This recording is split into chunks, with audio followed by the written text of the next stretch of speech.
Museum of History Studios. You're listening to Addressing Gettysburg. Hello, everybody. Welcome to this special episode of Addressing Gettysburg. We're doing it as a live stream, which we don't normally do on Saturdays. Typically, this would be a Patreon episode, but it's a new book by our friend Stephen Evangelista. He has another book out called Our Story, correct? Correct. It's rare that I remember the title of a book without it in front of me. And even with it in front of me, I often forget it. So Our Story, which is about Battery B, 1st Rhode Island Light Artillery, right? Correct. Got that right, too. And it is a great read. If you love the human interest side of history and you want to read about people and not, grand tactics and movements and strategies and all that stuff, and you just want to hear about the stories of the men of the battery, that is a great book for you to get. Each chapter is a mini biography of these guys, right? Yep, a mini biography. And it is moving. Some of these stories are very moving. We've done a few of them on the show before, and I always pick the ones that kind of make me well up a little bit. So it's definitely worth getting. Where can people get that? At evangelistabooks.com. And spell Evangelista. EVANGELISTA books.com. Very good. Yep. All right. So we're talking about his new book, which is called Forever Silenced.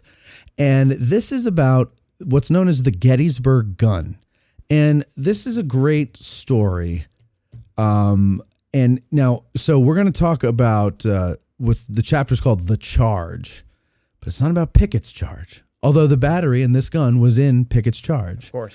But that's not what we're talking about in this chapter, and we'll get to that in a second. But let me tell you the story that I heard from a guide years ago, and this is how I heard the story, and this is why you always got to be careful what you hear. Okay, so the story I heard was a round got stuck in the muzzle of the gun after the powder had been put in. And so the gun was then put in the State House in Rhode Island, and it stood there in the rotunda for years, and tours would go by it. And one time a tour was going through, and the guide talked a little bit about it, and somebody raised their hand and said, well, does that mean there's still gunpowder in it? And then they said, well, I guess there is. And then, then they went and got the authorities, and then they diffused it, basically, or disarmed it, whatever the term is. Right. That's the story I heard on a tour once. But then I was reading chapter 8 today, and that is not quite how it goes. No. Now, chapter 8 is about the Gettysburg Gun, being Demilitarized. Demilitarized. That's the word. Thank you.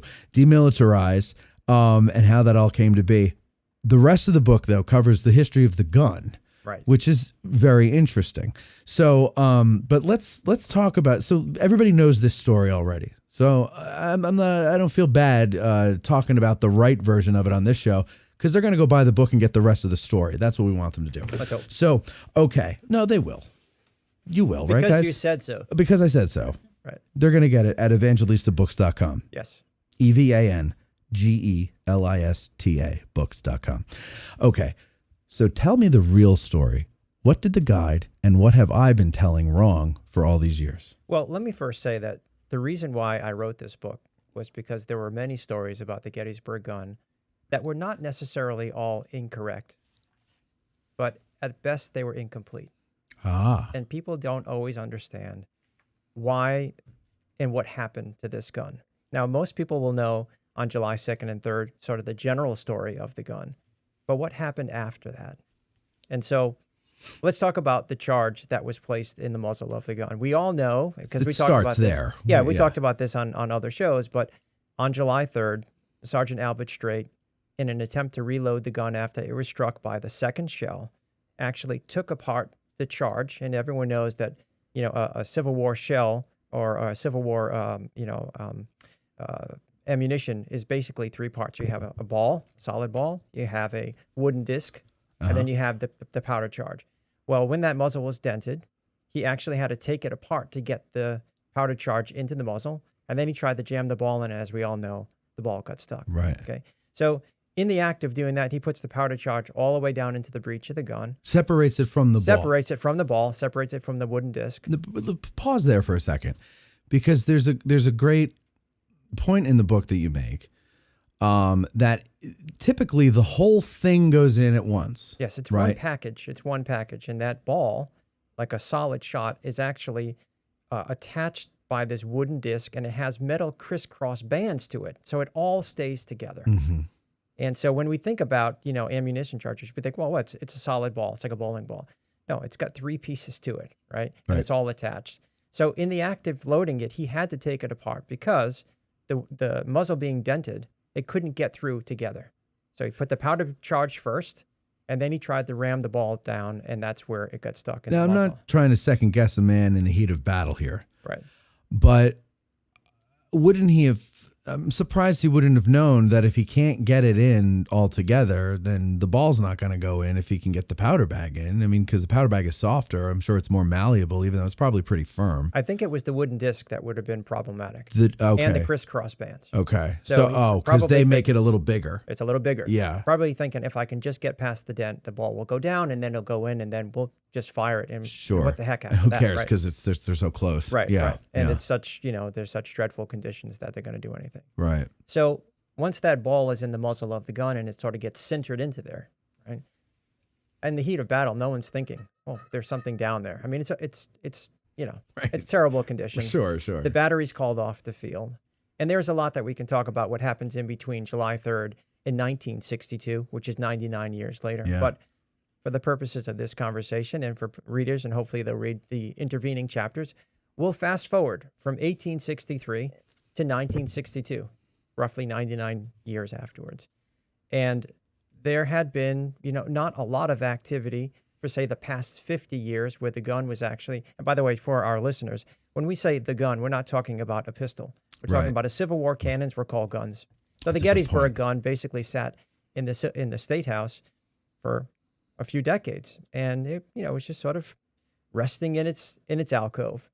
Well, there had been a theory that was passed along, and the theory was by this captain. He was actually at the Newport Naval Museum. He was the captain of the USS Dorothy, which was a World War II workboat. And he was a very learned guy, and he passed on this theory to his boss, and his boss was Jackson Jenks. And he said, you know, I've been thinking about this, because these guys know about, you know, artillery, and they know about, you know, war. And he says, yeah, I have this theory that perhaps there is a powder charge still in the breech of the Gettysburg gun. Now, this was a casual conversation. Mm-hmm.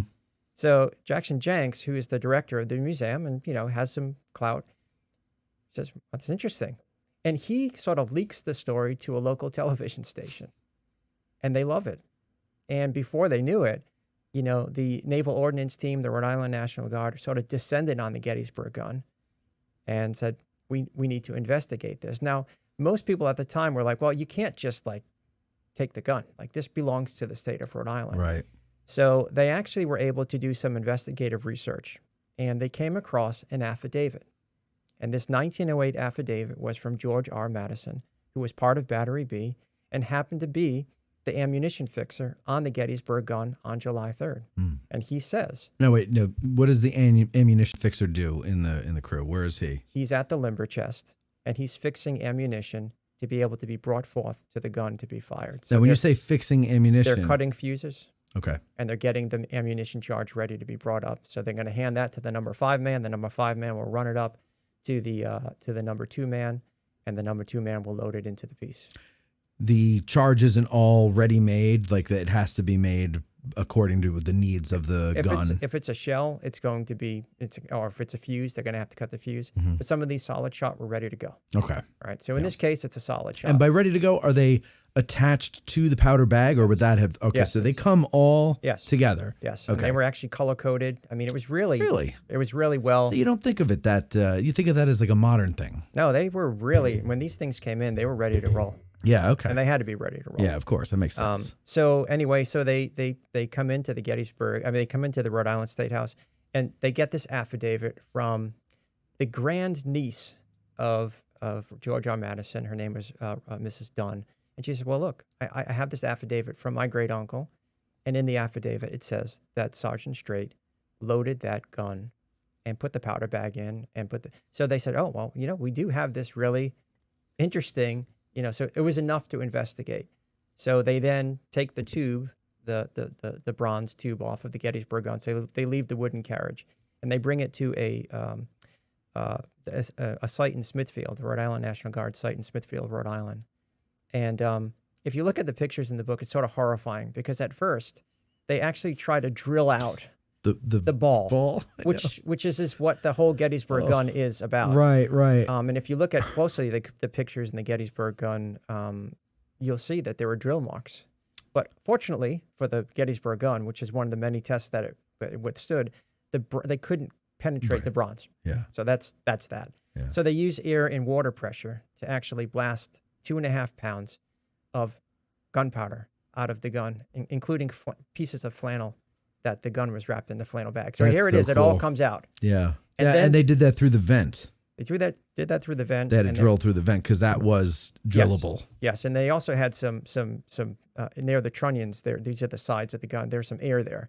So they blasted all out. Okay. Now, interestingly enough, and this is sort of like, in addition to drilling holes into the gun, which is sort of, in my opinion, very sacrilegious. Yeah. They also tried to use a speedometer cable, and they snaked it through the vent hole to see if they could probe and see what else was in there. And in doing so, the speedometer cable snapped. So inside the tube of the Gettysburg Gun today is a speedometer cable. Yeah, that's just sort of left behind. Yeah. Because now they can't get it out. There's another thing stuck in the damn gun. Not so good. But they then, after they sort of got all the air out and got all the they got all the water out, then they submerged it in a sort of a small pool of water overnight for good keeping. Yeah, that's smart. And then they take it out and they bring it back and they put it back onto the back on the carriage, and there it sits. Now they did close up the vent hole. I don't know if you see this in the pictures. They close up the vent hole, and they try to get it to a pretty good condition. But I mean, let's face it. I mean, doing that to the gun was really harmful. Sure. Because they had to manipulate it in a way that probably shouldn't have been manipulated. Now, why would they not have assumed? Like, why all the investigation? Why would they not have assumed that if there's a ball in the muzzle of the gun, then the powder goes in first? So it must be in there. Why wouldn't they have assumed that? I don't know why people didn't realize that. I mean, you'd have to know a lot about artillery and about how it works. But that's like fundamental. Powder goes first. Powder goes first, and then when you load a charge in, the powder's first, and then the wooden disc, the sabot, and then you've got the ball. But even the Battery B veterans, and this is an important point, the Battery B veterans, after the war was over, the Gettysburg gun eventually made its way to the Navy Yard in Washington, D.C., and sat there from 1863 to 1874. In May of 1874, the Battery B veterans literally petitioned Congress through an act of Congress to move the gun from Washington, D.C. back to Rhode Island. Wow. And you would have thought that even they would have known that there was a powder bag still in the breech of the gun. Sure. And thanks to Captain Phil DeMaria, who is the captain of the modern day battery, who has allowed me exclusive access to the Battery B archives and collection, I had access to their meeting notes or their minutes. Now, every year from 1874 up until about 1921, the Battery met every year for their annual meeting called the Battery B Veterans Association. I have their meeting, fascinating minutes that they took, and they wrote everything down. And they don't mention that this gun could still be loaded. In fact, at one point during the 1880s, they actually took the gun and they had it inscribed. And you'll see a pretty large picture in the book about the inscription on the gun.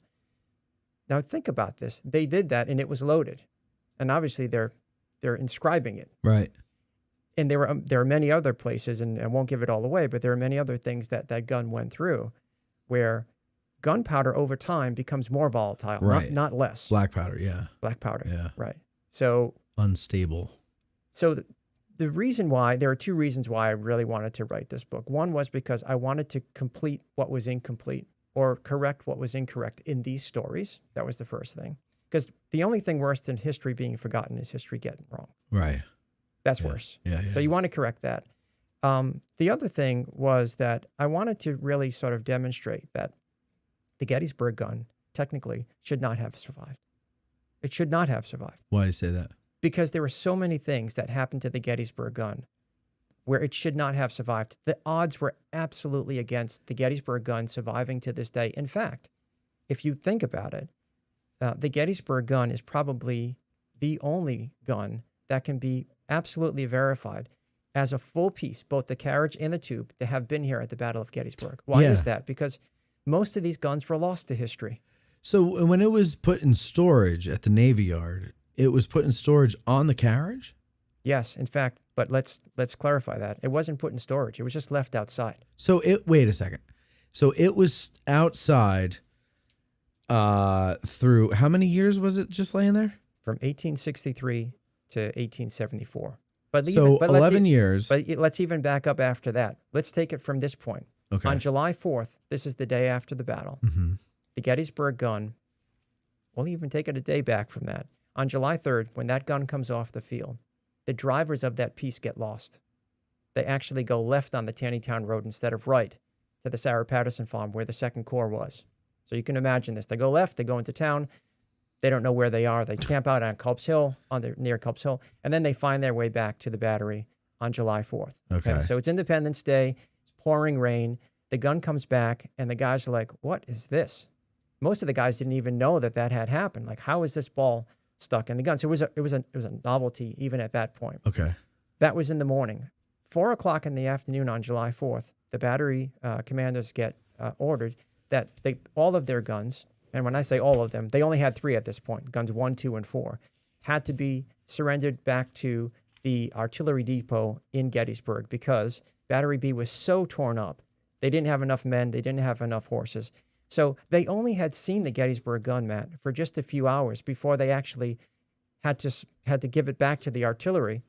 And it sat in Gettysburg from July 4th to July 7th. Now, I know this because on July 7th, there is an eyewitness account by a teenager called Jacob Hoke. Okay. And in this account, he says, I was passing by the train station, and there's a gun that looks like had been struck by a Confederate cannonball smack in the muzzle. Straight in the muzzle. Okay. So we know the Gettysburg gun is sitting outside of the train station on July 7th, and then it makes its way from Washington, D.C., from Gettysburg to Westminster, Maryland. Why Westminster, Maryland? Because Westminster, Maryland was the Union Army depot for all of its artillery, infantry, everything. Everything was there.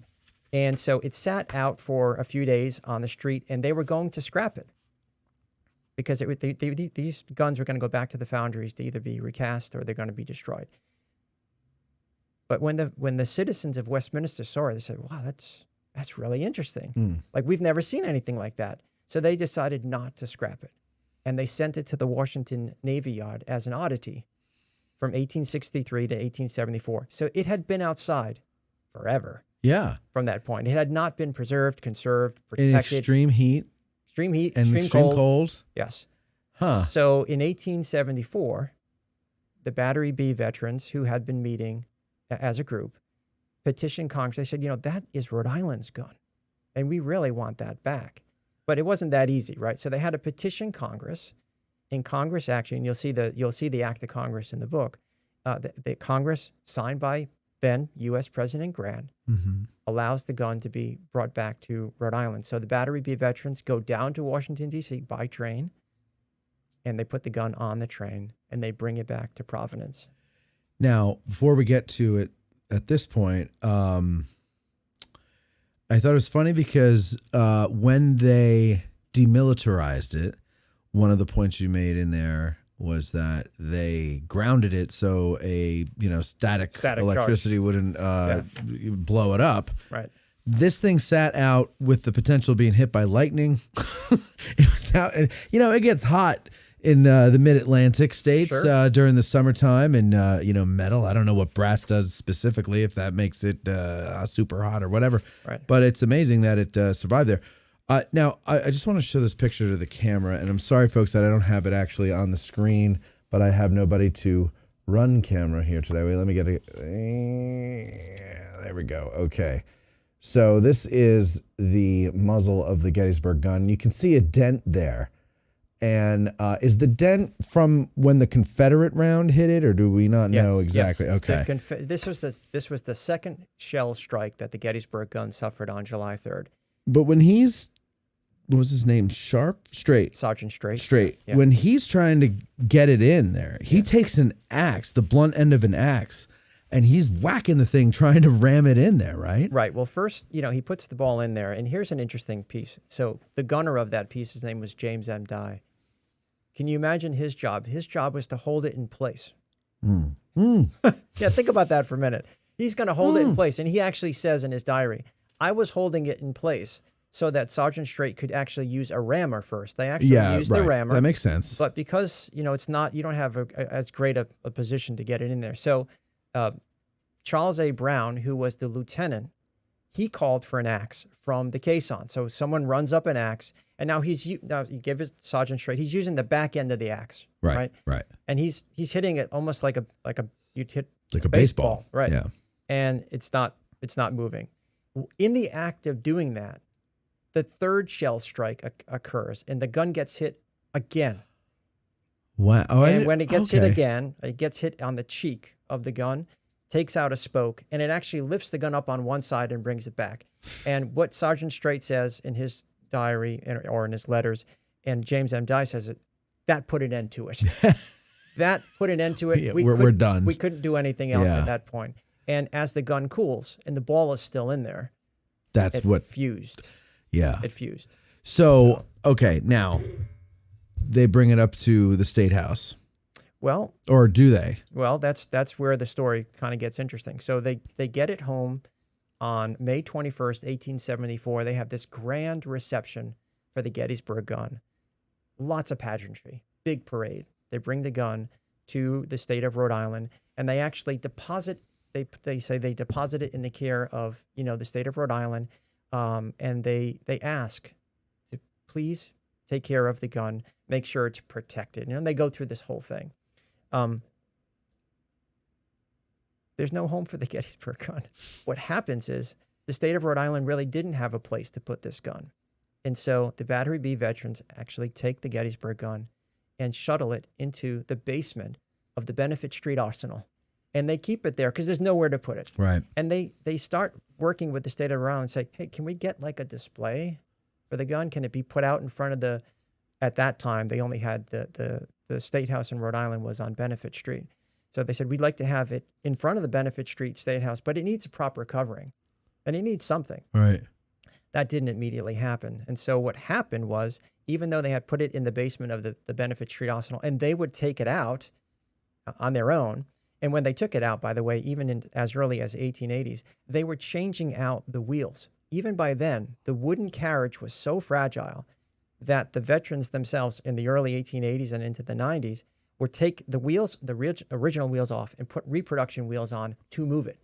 Really? And then they would bring it back and they would put the original wheels on. Well, what would happen is when they weren't there, because they weren't there all the time, there would be officials from the state of Rhode Island and others that would take the gun out on parades and bring it to different places, different events, different fairs. And they would find out about it later and say, you can't do that. Like, this gun is going to fall apart. And there were relic hunters that were actually carving out bullets and carving their initials into the gun. So there was a lot of vandalism, relic hunters. The gun really, after the gun had sort of suffered the horrors of war, it then suffered the indignity of vandalism. Of gawkers and stuff. Yeah. Yeah, I that was surprising. So let's go back then. You mentioned the bullets. So there's bullets embedded in the various parts of the carriage of the gun. There were. They're not there today. Right. And those bullets sit out in the elements along with the rest of the gun from 1863 to 1874. And then it goes up in the care of the state government, and people start picking away.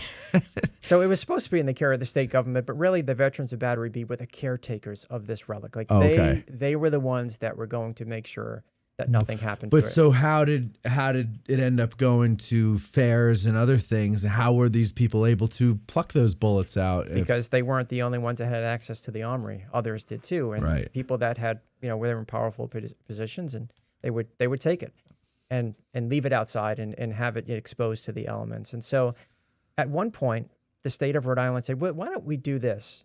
We can display the tube, but we'll just box up the carriage. And the veterans vehemently disagreed with that. They said, the gun is one piece. Right. You can't say, if you box this up, we'll never find it. Right. It'll be lost to history, and all we'll have is this tube. So they worked with the state of Rhode Island to actually have a granite pedestal put out in front of the old State House. And so they were able to put it out there, so we had a place to sit, and then they would take it back. They still kept shuttling it back and forth. Which has to be not good for it. It's not good for it, but they didn't know what else to do with it. Now, in 1901, the new State House in Rhode Island on Smith Street was completed. And in 1903, a couple of years after it opened, they finally were able to get the Gettysburg gun to be moved from outside to inside into the north portico of the Rhode Island State House. And there it sat from 1903 to 1962, when the theory was floated by Captain Warren and then Jackson Jenks that there was a powder bag still in the breech. So all of that happened. My point was, all of that happened, and it was loaded the entire time. It's amazing. It shouldn't have survived. Now, this is also important too. We talk about the Gettysburg gun after July 3rd as we know it was the Gettysburg gun. But let's just for a moment consider this. Before the Gettysburg gun became the Gettysburg gun with the ball stuck in the muzzle, it was part of the battery's history from July 31st of 1862. So they were at Harrison's Landing in Virginia, and they got a new park of 6 12-pound Napoleons. One of them was to become the Gettysburg gun. What was the serial number? It was number 2. It was the second one cast by the construction was Henry Northey Hooper in Boston. Okay. And it was 1862 construction. Okay. So they get it in 1862. So brand new gun. Brand new in July. In August of 1862. So before I say this, let me just say the gun should not have survived. There are a series of events whereby it should have been destroyed. Here's the first one. In August of 1862, the battery is actually moving down the Chesapeake Bay from their position to Yorktown. So they're all on these schooners, but basically barges, that are being towed by tugboats. On these barges are all the guns, horses, men. I mean, it's huge. Mm-hmm. They get caught in a storm, and the tugboat that's towing them severs the line and leaves all of them to go adrift. So the sailors and soldiers that were on that barge from Battery B actually figure out a way to bring it to shore safely. But the Gettysburg gun was on that. And by all accounts, it should have been at the bottom of the Chesapeake with everything else. So that's the first thing it survives. Secondly, You mean everything else gets washed overboard? well, no, they saved everything. Oh, they saved everything. But the point is that tugboat cut it loose. Yeah. And Yeah. it should not have survived. Right. That was the first, near miss. In November of 1862, the Union Army was struck by a terrible sort of mysterious hoof disease, where many of the horses, the artillery horses, were ill. Battery B lost 45 of its 114 horses. Many of the other batteries lost horses, and as a result, they had to turn in their guns because they had no way to transport them. Okay. Now, Battery B was in that same predicament, and they were going to lose all of their guns, including the Gettysburg Gun, or what was to become the Gettysburg Gun. But because Captain Hazard at the time replaced their horses, they were able to keep their guns. If they had not, again, here's another example, we would have never known about the Gettysburg Gun because it would have been turned in to Washington, D.C. Wow. The Gettysburg Gun was also at Antietam. We already know about Antietam, right? Now, Battery B was in a reserve position in Antietam. But Battery A, which was in the same, artillery reserve, they were in the thick of it. So Battery B very well could have been in the thick of it, right? But they weren't. But Battery B was in the thick of it at First Fredericksburg in December of 1862. They were within 200 yards of the sunken wall. The Gettysburg Gun was in 200 yards. Wow. And Sergeant Strait was in command of that gun then, too. It shouldn't have survived, Yeah. but it did. And now we talk about Gettysburg, and we understand that even on July 2nd, the Gettysburg Gun had been captured by the 22nd and 3rd Georgia. It was out in the field. I forgot that. Yeah. And it should have been captured. Yeah. But for the Georgians couldn't take it back, right? Because the Union line, the 69th Pennsylvania, the 106th Pennsylvania, they pushed them back across the field. And of course, they recaptured the Gettysburg Gun, or what was to become the Gettysburg Gun, and brought it back. But my point is, it shouldn't have made it. I mean, these are unbelievable odds. Yeah. And then you talk about the demilitarization of the Gettysburg Gun, talk about people vandalizing it, taking it. It's just been abused for so long, even though there was a huge push to protect and preserve this important relic of Battery B, this important relic of Rhode Island, this important relic of our country.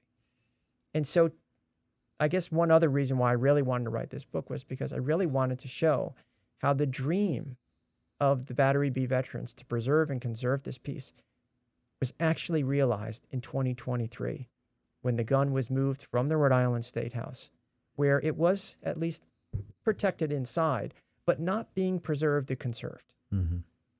But today, thanks to the Vonner Memorial Museum, under the direction of the director there, Patrick Donovan, the gun is now being preserved, Nice. being conserved. They have experts there that are actually able to stabilize the gun, actually able to protect the gun. That's what the veterans had always dreamed of. Right. We're talking 2023. Yeah. Well, hey, better late than never. But here we are. So the story of the Gettysburg Gun is an amazing story of survival. Yeah. It's an amazing story of triumph over so many obstacles. And I think it's the first time that one book talks about its beginning all the way to where it is today and puts those stories together in a way that helps the public to understand. It's not just, the Gettysburg Gun wasn't born on the field. Right. It has this history before and after Gettysburg, which is just as rich. And that's what I like about. So, a little background on you. You're a reenactor, right? Yes. With Battery B, 1st Rhode Island Light Artillery, and you wrote our story to raise funds for the group, for the reenacting group. Correct. All the proceeds from our story and all the proceeds from Forever Silence go back to Battery B, so that we can put on educational programs for the public. So you're really dedicated to this, because you're not running around promoting this book so that, you could retire earlier. No, you're doing it because you really love your hobby. You love sharing the story of the Battery, but also American history. And this is how you guys support yourself. This is one of the ways, I'm sure. One of the ways. But this is a good way to do it. But I love this. I think it would be awesome if every reenactment unit had a Stephen Evangelista in it who would do these histories of their unit, because to me, that I don't know exactly what it is I love about our story. I think there's more than one thing that I love about it. But I would I wouldn't say that you being a reenactor in that unit is not one of them. Like that is kind of cool to me. The thought that it's like, you know, I don't know. I'm not a reenactor, and I don't disparage reenactors. But I don't, you know, everybody has different motivations for what they do and everything like that. And I hear the same lines parroted from group to group. And I don't know, you know, when you hear the same phraseology, you tend to not believe the person's being genuine, because otherwise they would say it in their own way, you know? Sure. And so I think a lot of people, there's an element of people like to just dress up and go and play soldier. Well, that's right. I mean, there are different reenactors on the field. Some of them are actually out there to really just, you know, put on a uniform, put on the stripes if they're an officer, and they love to be in that role. Don't get me wrong. There is a thrill in firing an original Civil War cannon. Absolutely. I absolutely love that. But for me, being a living historian or being a reenactor is all about education. It's about being able to show and tell the public, what did this mean? How did this happen? What did it feel like? And you really can only do that if you experience it yourself. Mm-hmm. And believe me, Matt, there are people in my battery and in other batteries that are really hardcore. You know, I wouldn't consider myself, you know, hardcore in the sense that I'm going to sleep out on the under a tent for 3 nights, or, you know, because I'm just not built that way. That being said, there's an element of being a living historian where, for me, the most important piece is to be able to articulate what it must have felt like to be there, because that's the only way people will really understand. Yeah. And the best way to do it, as I've figured out, is tell it in a story. So in many ways, well, tell it in a story, but of people who actually existed. That's what's so great about it. Right. And so in our story, I certainly referenced the Gettysburg Gun, because one of the chapters on Levi Cornell, for example, talks about if it weren't for him, we wouldn't have had the Gettysburg Gun, because Levi Cornell, by the way, was actually the driver, along with Charles Freed, who actually took the gun off of the field.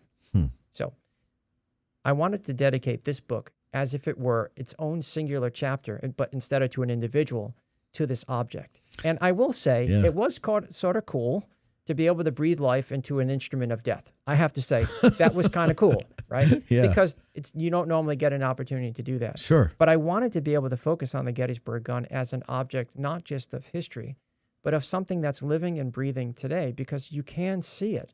Now, there are many things that people talk about that are lost to history, and you wish you could go and say, oh, that'd be really neat to see. Here, you could go to the Von Armory tonight, and you actually could go right up. You can't really touch it anymore. By the way, in the State House, you could do anything to it. It wasn't protected at all. In fact, during a protest, one of the spokes on the wheel were broken off. Today, it's, again, much more preserved. It's conserved. It's protected. But it's an object that is actually alive and well today.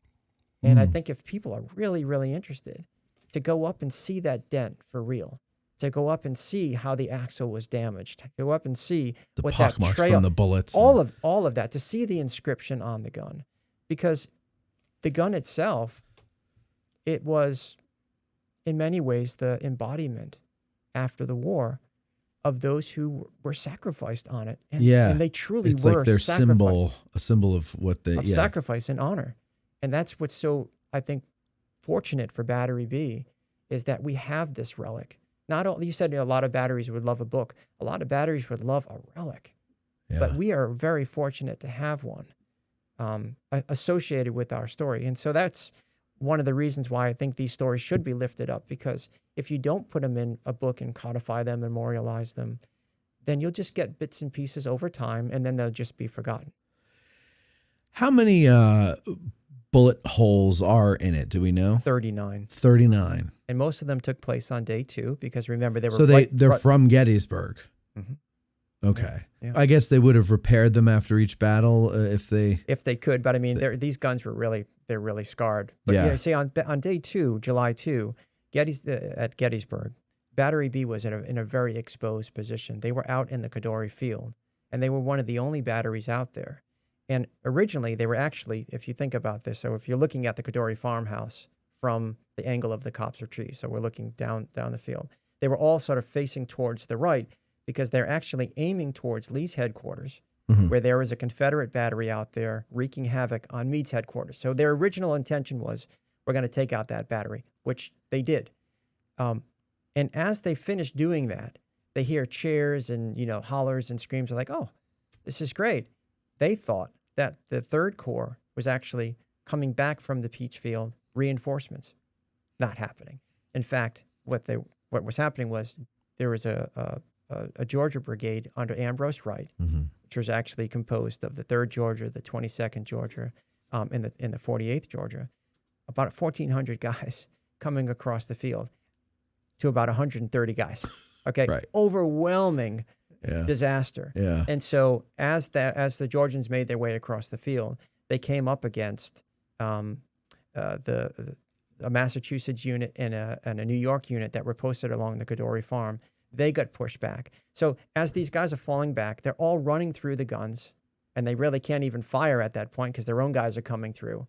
And then the Georgians come through, and it's literally point blank range. So the gun got struck many, many times because the Confederate troops were in and around that gun. Sure. When the Union falls back, and they're now behind the stone wall, as I mentioned earlier, the Georgians had control of the gun, and now the Union's firing on the gun. So some of those bullets off the field was when the 106th Pennsylvania, with support of the 69th, went back out and retrieved it, and they rolled it back. You mean that the horses, the fact that they were abandoned means the horses were already shot, not that they had to shoot the horses. No, that's right. The horses had been shot. So the enemy is always going to go after the horses first because that means you can't move your gun, right?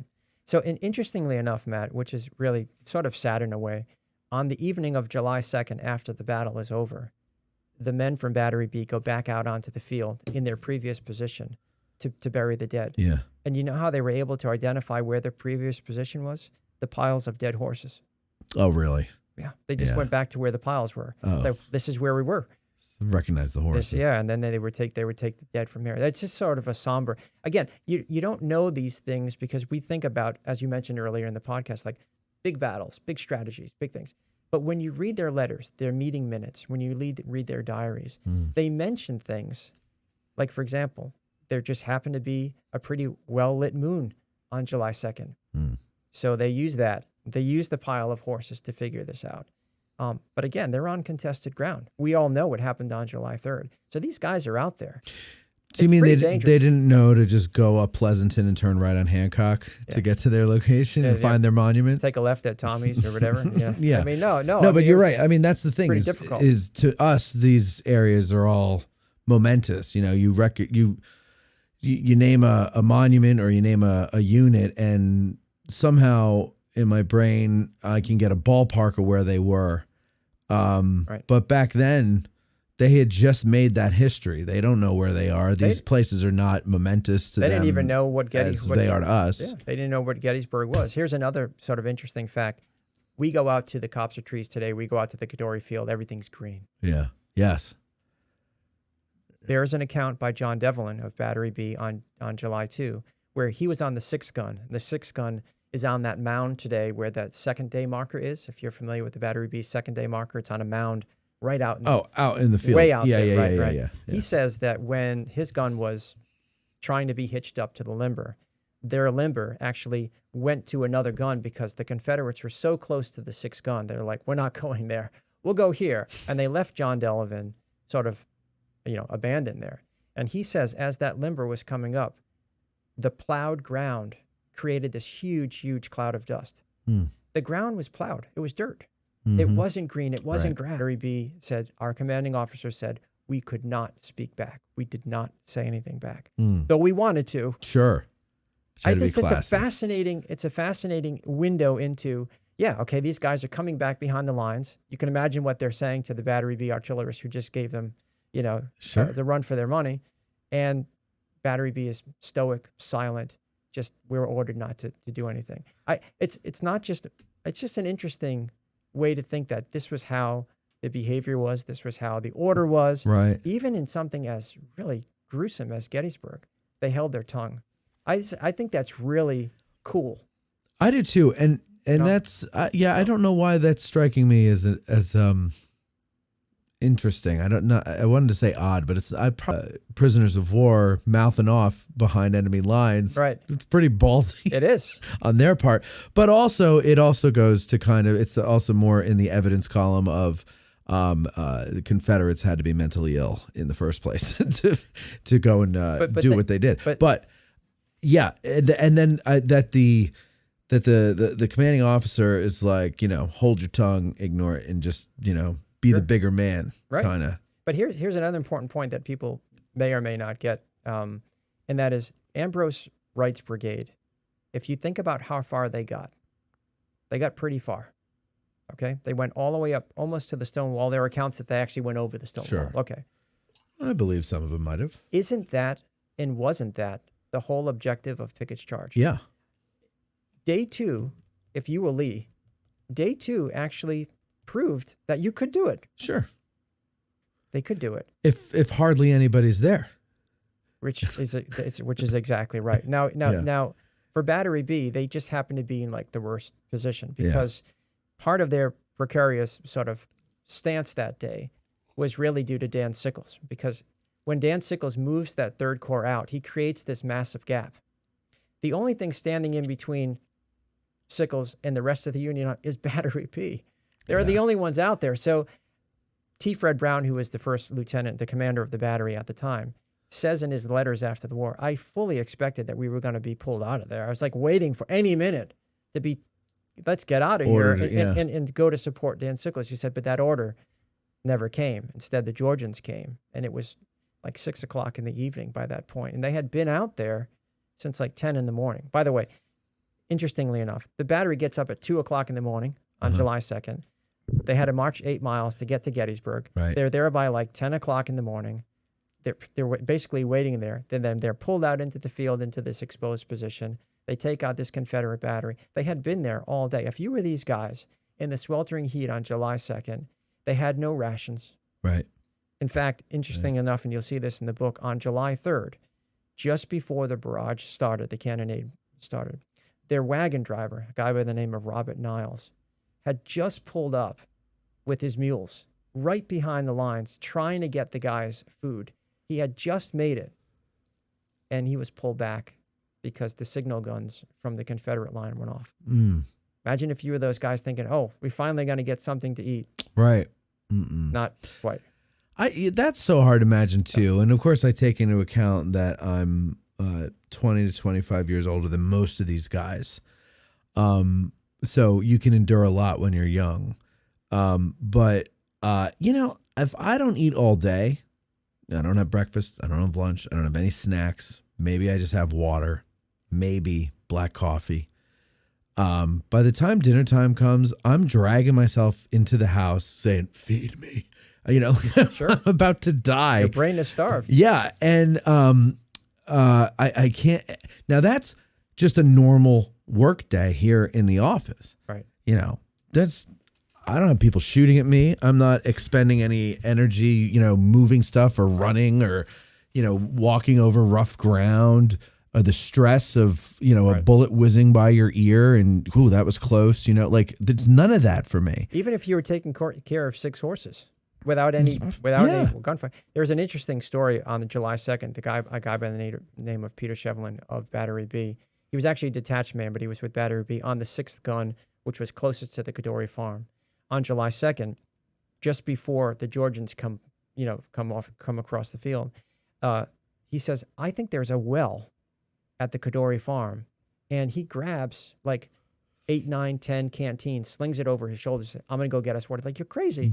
He's like, no, I'm doing it. So he runs across the field to the Cadore farm. And just as he gets there, there is a well, and he starts filling up the canteens one by one by one. As that's happening, the 82nd, and I believe it's either the 15th Mass or the 20th Mass, get pushed back across the field, and he gets captured 3 or 4 times. And every time he gets captured, he says, look, I don't have a weapon on me. I'll just stay here until the battle's over. And so when the Confederates leave him there, he runs again to the next boulder. See, he sort of hid behind these rocks. And at one point, he says, I thought about ditching the canteens because they were weighing me down, like I couldn't run. Right. It's like, but I could not get back to the battery without the water. Should know. So after the battle is over, he actually makes his way back, and they're like, "You're alive." It's like, not only am I alive, but here's your I got water. your water. Oh, man, they must have loved him. These guys were, I will say, there's had to be an element of being crazy, and an I think element so. of being absolutely brave enough to say, "I'm going to do this because not only am I like dying of thirst, that you were just saying, Yeah. but everyone else is too." And it's interesting because if you think about the way that the battery was set up, the 6th gun, which where Peter Shevlin was closest to this well.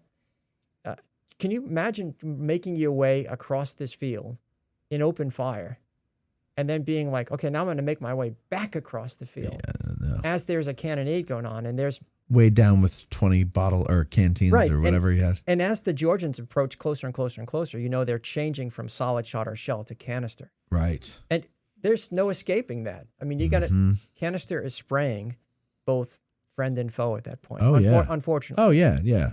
There's nothing you can do about it. But anyway, he comes back and they're like just absolutely amazed that he has and the canteens are still full.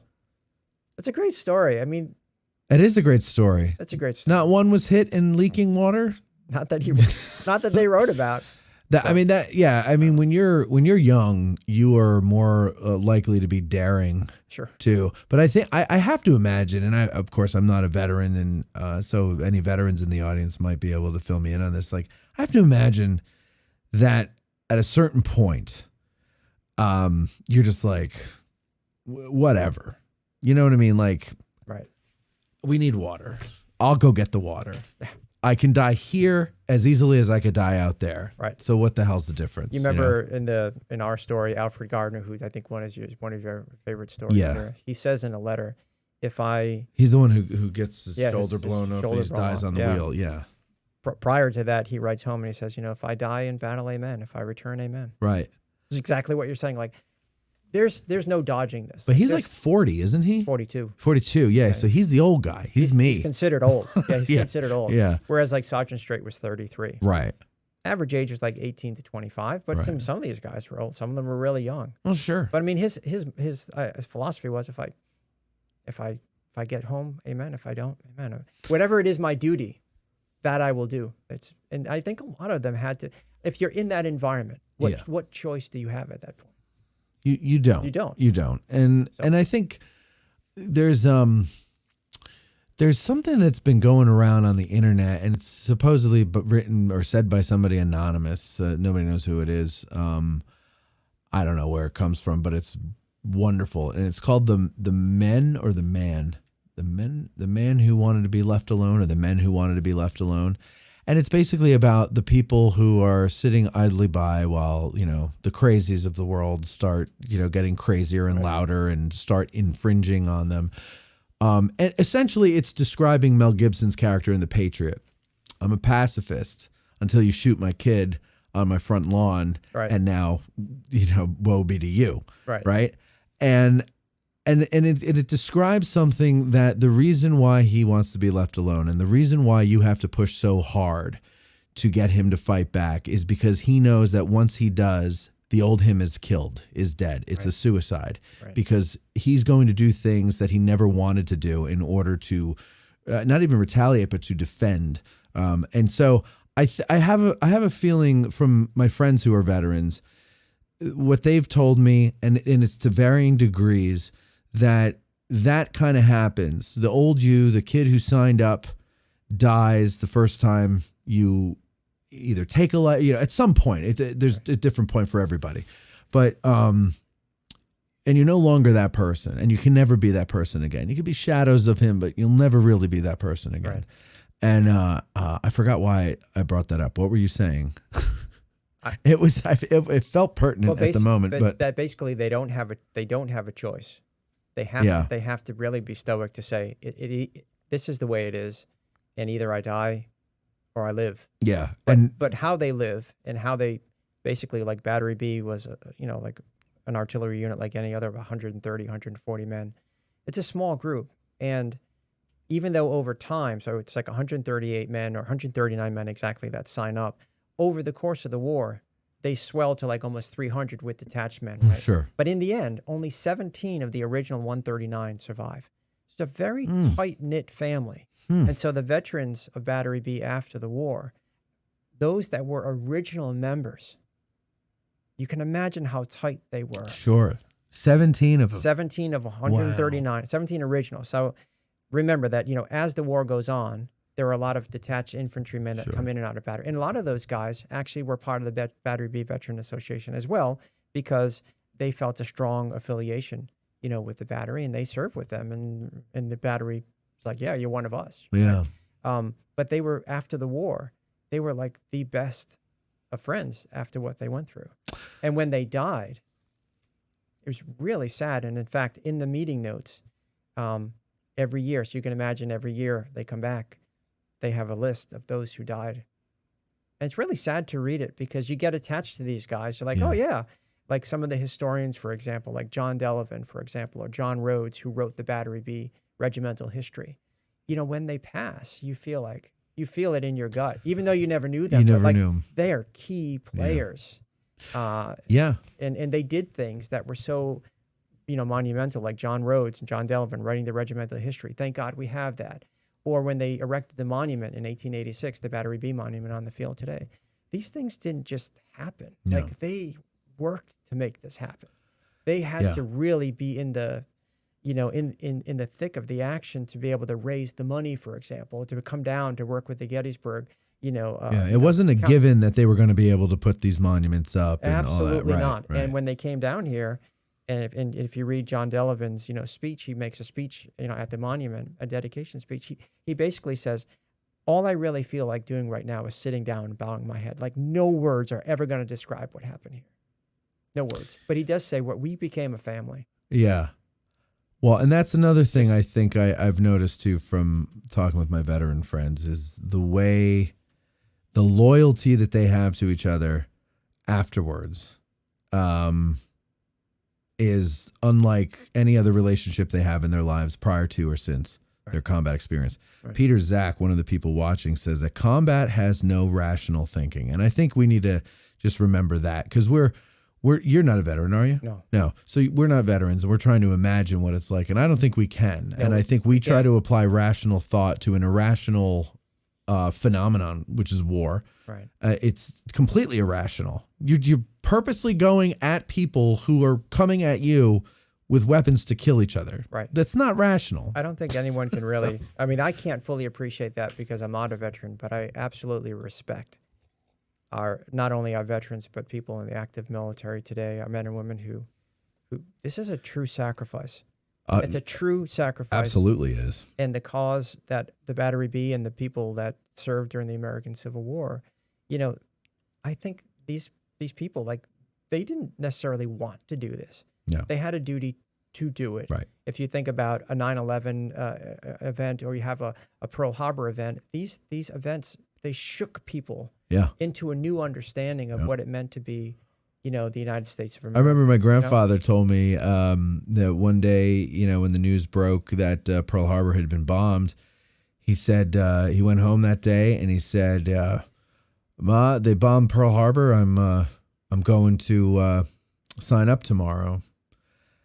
And she said, "Where's Pearl Harbor?" And he goes, "I don't know." But it didn't matter. It was our Navy, and he was going to fight. And I know a lot of guys after 9/11, sure, who went and did it. And I understand that mindset. I just wish I had the backbone to back up my understanding of it. I never really did. Because I think I was always an old man. Because I listened to the old men around me. Right. And they were in World War II. And they told me very early on what a horror it is. And I had no delusions that it was not a horror show. And I just know myself well enough that I knew I wouldn't, if I survived it physically, I'd come back a basket case. Right. My grandfather was in D-Day. He was in the Battle of the Bulge. Yeah. And he never talked about, any of it. One of the guys here says that he says, "I'm not a veteran, but I heard my dad wake up screaming at night when I was growing up." Sure. Like, that's horrible. I asked my grandfather one time, if you had to do it all over again, would you do it again?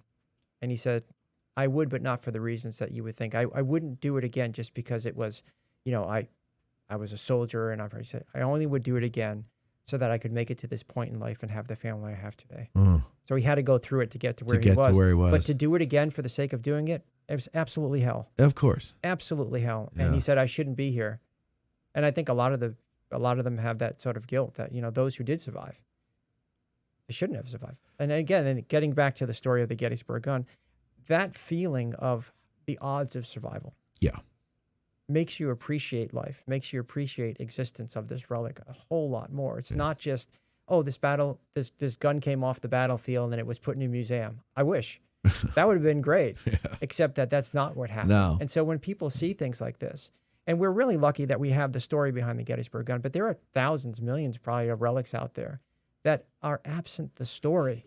And if only we knew, and you also hear like, I have this, pistol or whatever. I wonder who it was that held it. There's always this curiosity. Sure. Well, with the Gettysburg Gun, we have the whole thing, which is you have really the whole thing, but novel. you also have an oddity with it, which is the round stuffed in the muzzle. Right. And you know who did it. Right. You know who touched it.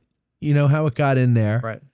That's what's so cool about it. It's not just, 233 out on the Buford statue, the one that opened the battle. Yes. From Caliph's battery, right? Yeah. Okay. Caliph kept good records. He knew which gun fired the first Union artillery round. Right. And so we have that, and it was incorporated into the monument. Very cool. Very cool. Not as cool as having the muzzle stuffed with the ball that was trying to get rammed down, that the gunner was trying to ram down there during the battle. That's a huge difference. And to me, it makes it, I don't know, it's not a cooler story per se. They're all cool stories, but it's a cooler artifact because we have real evidence that this story is true. Right. But even in the 1880s, before the regimental history was published in 1894, most people thought that the ball that was stuck in the muzzle was a Confederate ball that had a direct, perfect fit into the muzzle. They thought, well, this is a Confederate ball. So because they want to believe that. Yeah, that's great, but it's totally impossible. So in 1894, when the regimental history came out, it sort of dislodged that myth. Right. But in the early 1900s, Adelia Wood Gardner, who was Alfred Gardner's wife, she was writing letters to authorities in Rhode Island saying, it was my husband. It was Alfred Gardner that placed that shot in the muzzle, not Sergeant Strait. Now, how she came to know this or believe this, I think she wanted to believe this, right? So she was writing these letters. But now, I'm sorry, but just so that people, because they might not remember, what was his role? Yes, and that was her point. His role as the number 2 man was to actually load the round into the gun. And it was, correct me if I'm wrong here, if I'm remembering it incorrectly, he was doing that when the Confederate round killed him. Exactly. Okay. He was in the act of loading. Yeah. And in fact, if you think about it, he's on the left side of the gun. Right. He's actually turning to put the ball in, and as that shell strikes it, right, of course it's going to hit him in the left arm. Yeah. So he drops the ball. Now in her letters, she says, everyone, the battery people actually believe me. That this is true, and in fact, she wanted to have a monument, a plaque put down in Gettysburg, where the Gettysburg Gun was last, in action, saying that Alfred Gardner loaded the ball into the gun, and it was sealed by his blood. Now, there was an appropriation in the Congress in Rhode Island that there was $300 actually put aside for this plaque. It never happened. But I bring up this story because even though to us today we know the story, this story was even contested by those who were part of it, because Adelia Wood, I think honestly and genuinely believed that because her husband's job was to do it, he did do it. But not understanding how artillery works, as we described earlier in the podcast. If he had done it, first of all, if he had got the ball halfway in, when that Confederate shell struck, the ball would have been disfigured. Now, we can see the ball today. It's in pretty good shape. Right. Because it wasn't. And those crisscross bands would also be visible today. And the powder charge wouldn't have been at the back, Matt. It would have been up front. Up front, It would have been in one piece. So, and that's a good point. Yeah, you're like a forensic detective. Like because Right. you make that point in the book, and there's a picture of what the full round looks like when it all goes in together with the straps on it and everything like that. The bands. Yeah. The bands. And that's not what we see now. And it's not that the bands fell off or anything like that, because they probably wouldn't have. They'd be stuck in there. They would have They been would have been fused sealed together in. too. Yeah, Right. exactly. Right. So the physical evidence that we have confirms, or maybe not confirms, but it puts more weight on Straight's story. Right. Than, And there were eyewitnesses like George R. Madison, like James M. Dye, that say Strait put the ball in the gun. But my point is that Adelia Gardner, a widow, Alfred Gardner was, really well, known and loved. I can't blame her for wanting to believe that her husband should get, of course, the credit for doing it. Right. Now, interestingly enough, he never got that tablet at Gettysburg, but what he did get was his name inscribed on the Gettysburg gun, which ironically is misspelled. It's spelled Gardner, but it's actually Gardner. And he does have a plaque at the town hall in Swansea, Massachusetts, with his name on it. So certainly been immortalized by his service. But the family members after the war were not quite sure how all this happened. And that didn't really get resolved until some of these affidavits came out, these letters came out, the diaries came out. And, it's like history is so complex. We think we understand something, or we think we know something. And there can be accounts of the same event by 2 or 3 different people, all different. Yeah. And you have to say, well, how do you triangulate this information to say, well, what could it possibly be? And what makes the most sense? Mm-hmm. Because people see things and they experience things in a different way. But what I try to do is I try to say, well, if I can get at least 2 or 3 sources that actually match, that actually kind of say around the same thing, then we can generalize and surmise. So in the book, you'll see that I talk about Sergeant Strait loading the gun. I say, then he would have had to have done this. I think he did do that, for sure. I think he absolutely loaded the piece. But history is so complex that we really can't be sure about anything. Because even when people write down, they write down what they want to write down. Of course. Yeah. So it's really hard, and I think we just have to respect the fact that there are some things we just will never know. We'll just never know. There's one thing that always gets me. I know all of the positions of the people that were on the Gettysburg Gun, except for the number 3 man. And I've always been curious to know who was, because I know the whole crew, almost the whole crew, and it's just lost to history. Like it just wasn't memorialized. So you just don't know, and you just got to accept there are facts that you just not. I mean, you have the chaos of battle, and who knows who was where, and yeah. I mean, that's the thing. Like we think about the Gettysburg Gun crew. Oh, these were the guys on the gun. Well, at that moment, but for example, William Jones, who you may remember was decapitated, lost half his head, right? Lost half his head. He hadn't been at that post for more than like 2 or 3 minutes. Yeah. He was going up to relieve Bob Wilkinson, who had been there already. That wasn't even his position. It wasn't even his position. He goes out, he said, well, I'm going to spell Bob. I'm going to relieve Bob. Yeah. And so he hadn't been there at all. And he was buried with Gardner? He was buried with Gardner near the stone wall on Cemetery Ridge.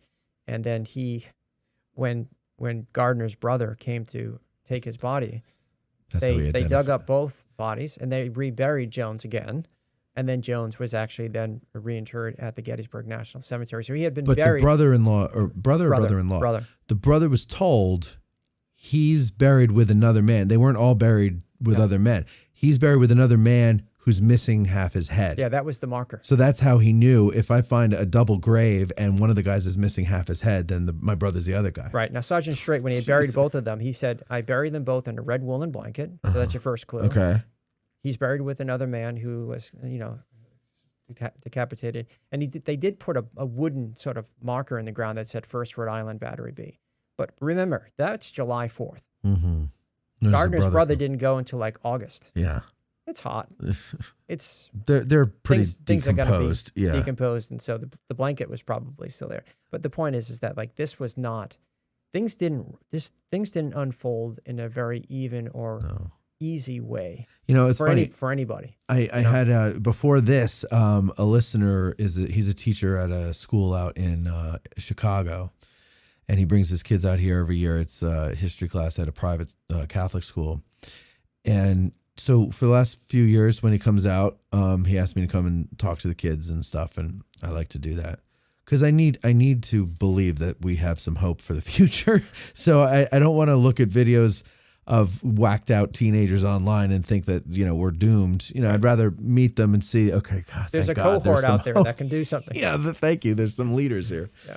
And I love doing it because it just makes me feel better. And we were talking today, and I was telling them they're asking me about the podcast and just all these different things. And one of the things I said was, doing the podcast, I do so many shows and I talk about so many different things that it's like the more I know, the less I understand. A lot of people, the more they learn, the more they know. Right. But the more I learn, the more I'm like, I don't know what the hell I know. Like I don't know what to believe a lot of times.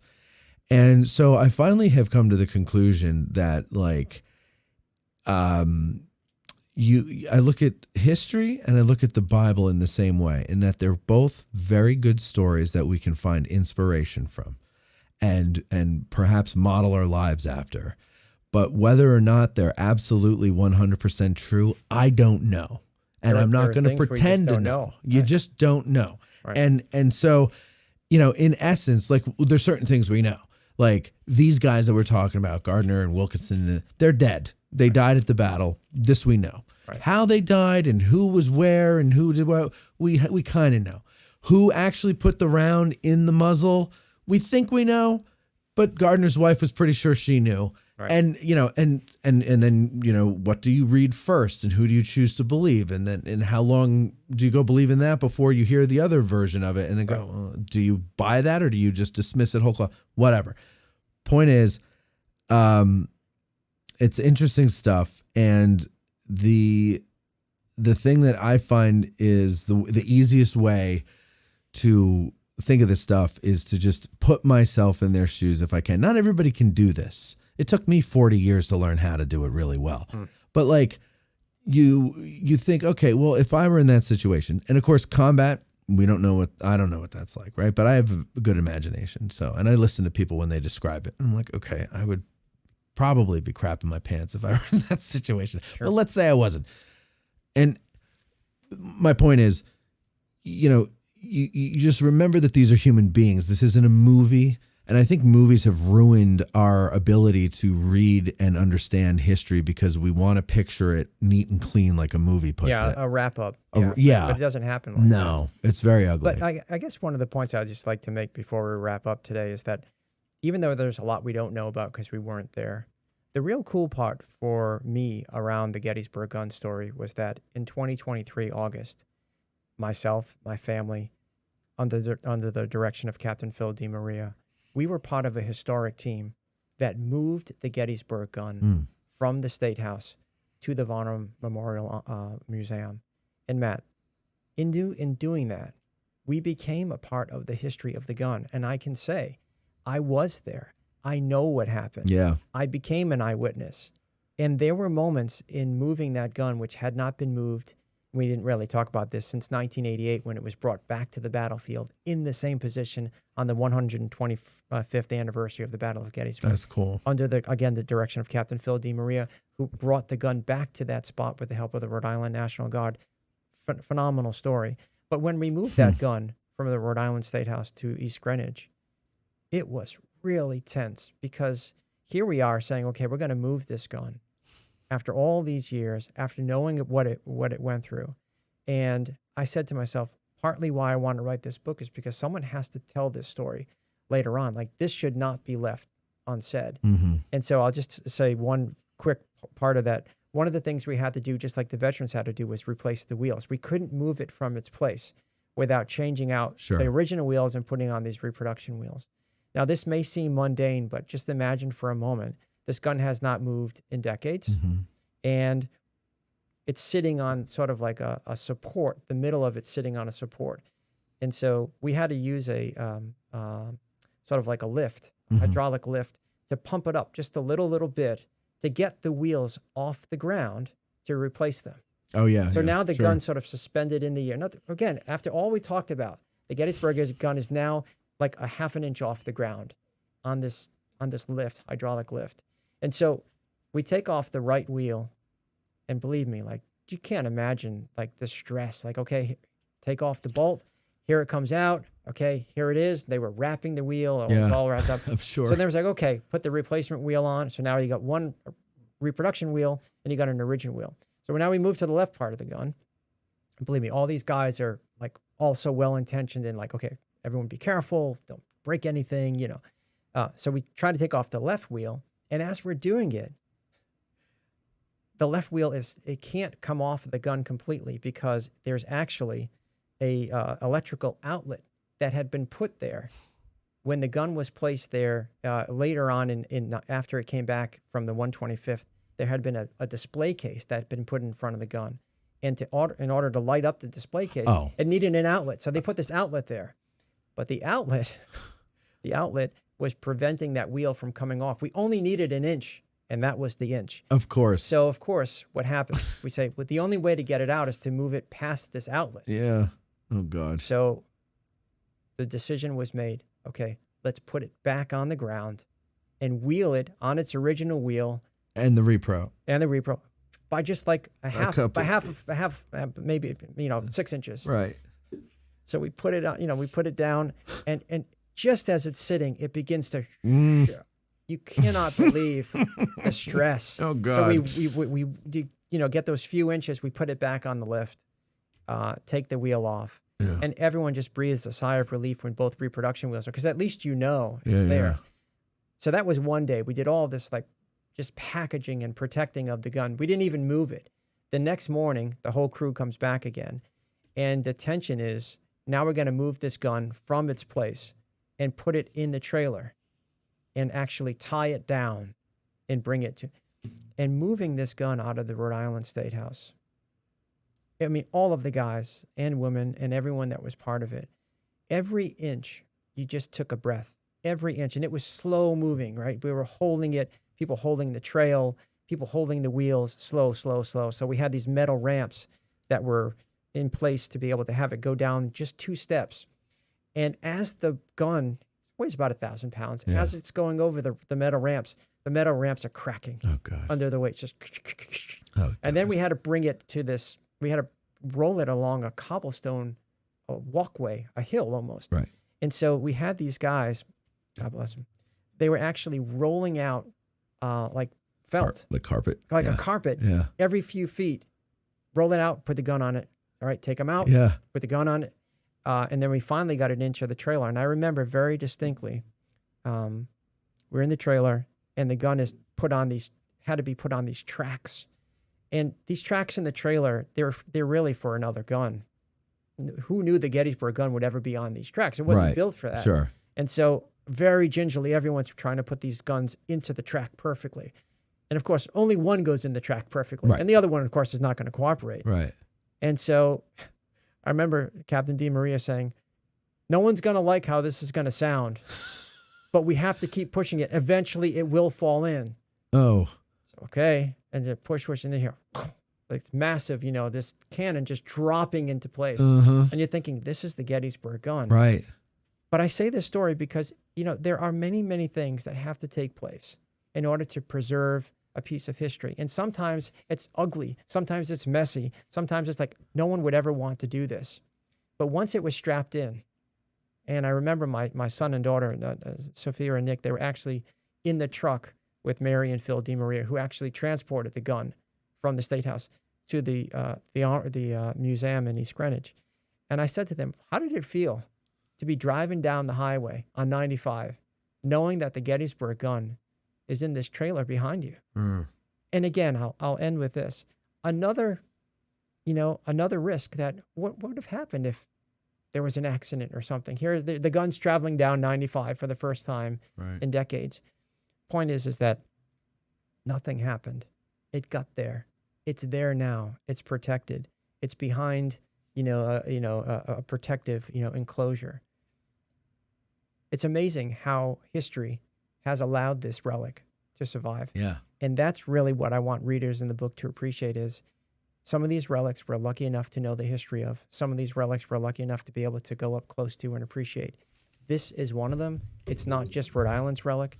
This is the country's relic. And I really invite everyone to go to the Varnum Memorial Museum in East Greenwich, Rhode Island.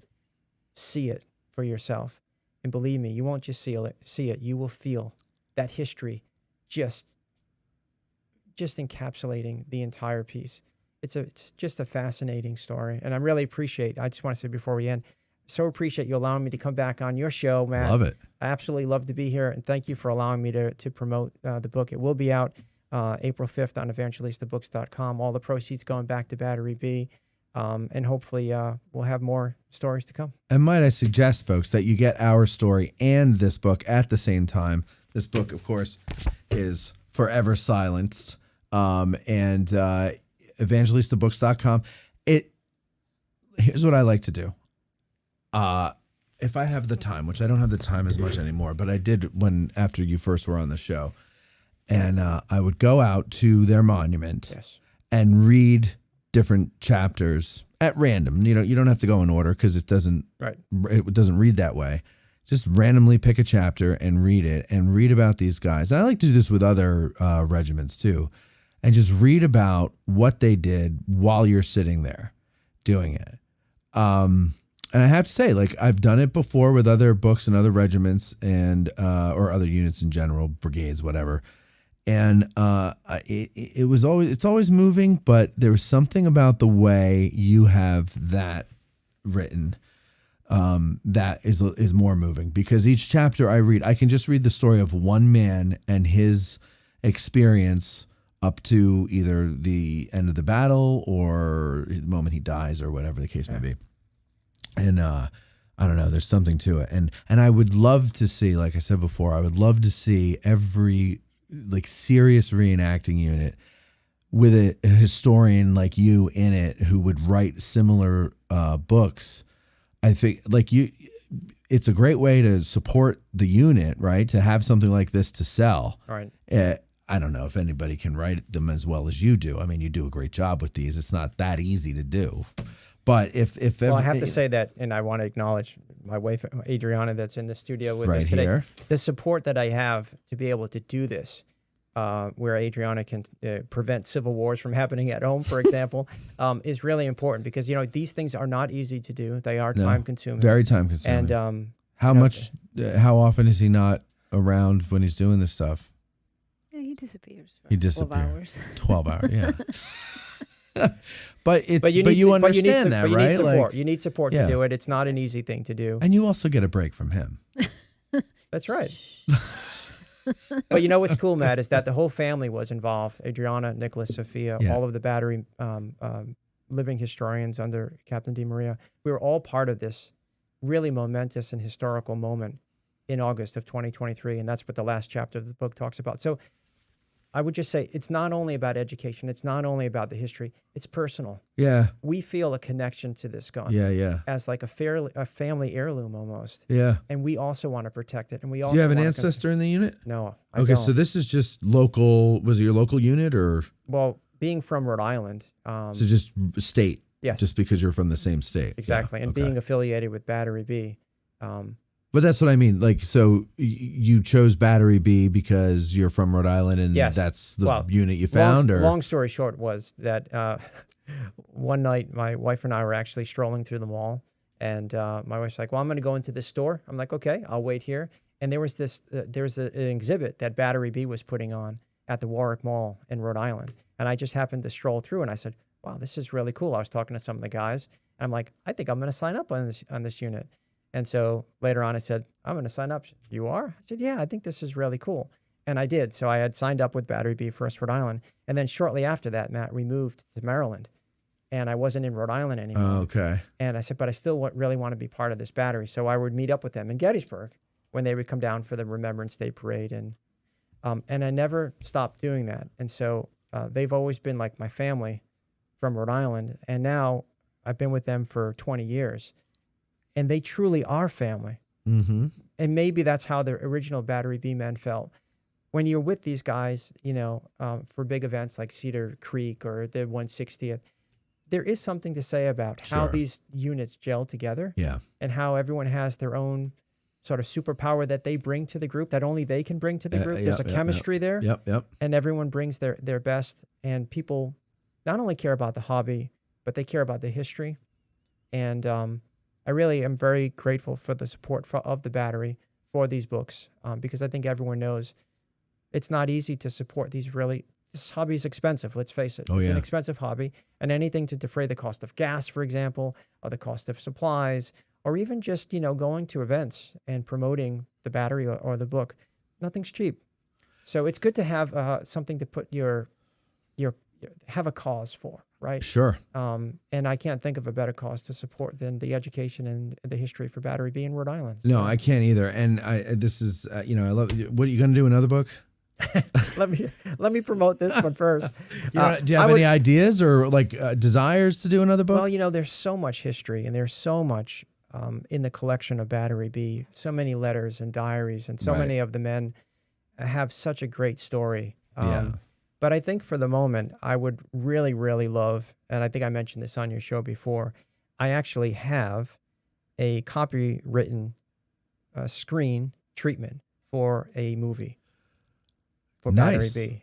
And I would love to really have that be my next project, which the screen treatment actually is the story of our story, many of the men you know about, and the Gettysburg Gun, and it's called The Peace. And that's really my next project, is to be able to get some momentum behind filmmakers who may be interested in creating a motion picture on Battery B. Wow. Because I happen to know some. Well, let's Yes. talk. Maybe there's another show coming up. I We'll talk actually about happen to that. know some that have been talking for a few years about finding a unit to do a story about. But everybody's like, oh, there's so many to choose from, and no one's written anything We have the best Band of story. Brothers-ish yet. Well, Band of Brothers and- is awesome, right? Well, it is, but what I'm saying is that what you got going on here is certainly adaptable. Absolutely. And the story is a true story. And I think everyone loves a movie based on a true story. So that really is my Well, next project. Well, I'll tell you what, any of the filmmakers out there who are like, oh, I'd be interested, too bad, because I got them, and I know who to go to. So, all right, again, Thank you, Matt. Forever Silence, Stephen Evangelista, evangelistabooks.com. That's right here. It's EVANGELISTA books.com. I'll put the link in the show notes, and that's it. Go ahead and get your copy of that and our story. You will not be disappointed. Thank you very much, Stephen. Thank you, Matt. Thank you, Adriana, Thank you. for allowing us to play. And thank you all for watching. I don't know, maybe every once in a while we'll do special Saturday morning interviews, even though it's 3:30 in the afternoon when we started this one, but we'll see. Thank you very much, folks. Have a good one. All right.